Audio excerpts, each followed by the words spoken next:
Okay, welcome to Completing the Square.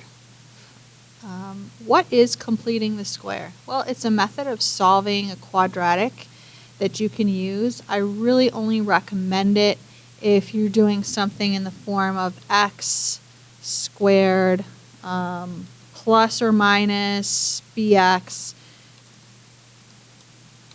plus or minus a c, where specifically, let's talk about the b. We want that b term to be an even number. You can do it with an odd, but it's really best if it's even, because then you're working with whole numbers up until you do the square root part at least. And you do not want a leading coefficient of anything except 1, because then I wouldn't choose to do completing the square. It just becomes too hard. So we're going to stick with 1s in this form. And completing the square means adding a number to both sides of the equation so that you can factor into that form that we've been doing as warm-up. We're trying to get it to look something like this, where you have something, your variable plus or minus a number squared in parentheses equaling a number. That's our goal. We're going to engineer our problems to look like that. Okay, so that's what we're going for. To engineer our problems to look like that, to make them look the way that I want them to, you're going to find half of the b. So half of the b term is going to be, I'm thinking to myself, half of 10 is 5, looking at this example down here. Then I'm going to square it. So squaring the 5 would be a plus 25, and you need the plus sign to complete the expression. Now, the whole point of doing this is so that we could take this 5 and write x minus 5 squared. Let's do this one more time. Again, we've got an odd here. I don't like having an odd, but it happens. You can still do it. Half of 7, and that's a negative 7, by the way. Half of a negative 7 would be negative 3.5. Negative 3.5 squared would be plus 12.25. So you get decimals, and it's fine. It's a pain. Okay, and then I can write that in factored form as x minus 3.5 squared. So I take the half. I keep it in my mind because I have to use it for two things. I take that number that I divided in half and I squared it to find out what I add. And I use the 5, I use the negative 3.5 in the parentheses with the x to be in the binomial. Okay? Let's do some examples where I'm going to use the complete the square strategy in order to solve an equation. First of all, I have to move the c term to the other side of the equation. So I'm going to have to, in order to do that, if I'm going to move the 2 over to this side, if you change the side, you change the sign. So I will subtract 2 both sides, and I get x squared, hold on a second, I get x squared minus 4x, those cancel out, equals negative 2. Now I left the gap there. That's for the completing the square part. Okay, so now I'm looking at negative 4. Half of negative 4 would be negative 2. Negative 2 times itself would be plus 4. And I'm going to add 4 to both sides. So half of negative 4 would be 2, negative 2. And then negative 2 times negative 2 is plus 4. 2's and 4's are confusing because 2 times 2 and 2 squared are the same thing. So don't worry, we'll do another example over here. Okay, then this side factors. All right, x squared minus 2, x minus 2 all squared equals, and then negative 2 plus 4 is 2. So now we're back to the part where we know how to do this. We take the square root of both sides. And I'm going to answer this one in radical form just because you never know what you're supposed to, until you read the directions, you don't know what you're supposed to do. So you could do either one, but you have to follow directions. And I get x minus 2 equals either positive root 2 or negative root 2. Now be careful because sometimes the radical can be simplified and you have to do that first. Now this one does not. Okay, so I'm going to split it into x minus 2 equals root 2 and x minus 2 equals negative root 2.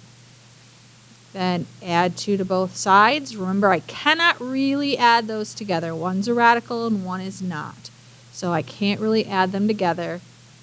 And I get an answer of x equals 2 plus root 2. And let's do this side. Add 2 to both sides. Again, we cannot combine those. One's a radical, this number's not. X equals 2 minus root 2. And those are my two solutions. Okay, let's practice that one more time. Okay, we've got x squared minus 6x minus 12. Okay, so first thing we have to do is move the 12 to the other side. Okay.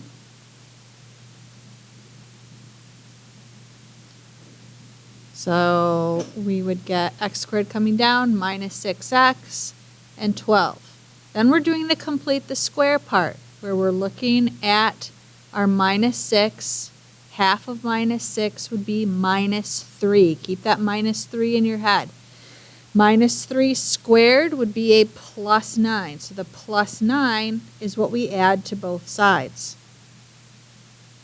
Then we can factor that into, remember the minus 3 you kept in your head? Minus 3 goes in the parenthesis in the binomial, squared. 12 plus 9 is 21. And here again, this is the part where it's just like we've been doing the last few days. Square root, both sides. I'll do this one in decimal form. Again, you can always do either one, except that you have to follow the directions of what you're doing. So we'll do this one in decimal form. X minus 3 equals plus or minus 4.6. Now I put square root of 21 on my calculator.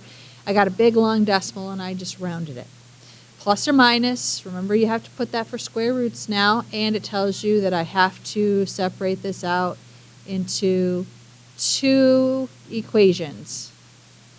All right, one where the 4.6 is positive and one where the 4.6 is negative. Okay, I will add 3 to both sides and get 7.6. Remember to line up the 3 underneath the 4 because they're both in the ones place. If I put the 3 under the 6, it might be tempting to add the 3 to the 6, and then I'm not adding like place values. Same thing over here. Add 3 to both sides, and x equals negative 1.6. And those are my two solutions. And that's how you complete the square. Okay? Okay, let's talk about homework a little bit. The first section is saying, hey, draw those algebra tile things, and we're not doing that. Okay, here's what I do want you to do. After each original problem, here's your original problem. Okay, afterwards, I want you to add on what the number would be. Okay, so half of 2 would be, so I'm thinking in my mind, thinking, half of 2 would be 1. And then 1 squared is 1. So I'm adding a plus 1. This is not like full-on solving. I'm just figuring out how to complete the square, just to complete the square step. And then after I get that, I'm going to write that in factored form. X plus 1. Where did the 1 come from? It comes from here, from our thought bubble. Squared. That's all I want you to do for the first section. Don't draw the algebra tiles. All right, this next section, you're again playing around with completing the square, but it's having you work backwards through some of these. So the example one, you've got the negative 5. Half of negative 10 is negative 5, and they get the 25 from squaring it. Negative 5 times negative 5 is 25. Here you're working backwards. I don't know what number I cut in half and then squared, so I'm going to have to work backwards. So I'm starting at 9. And the opposite of squaring is square root. So the square root of 9 is 3.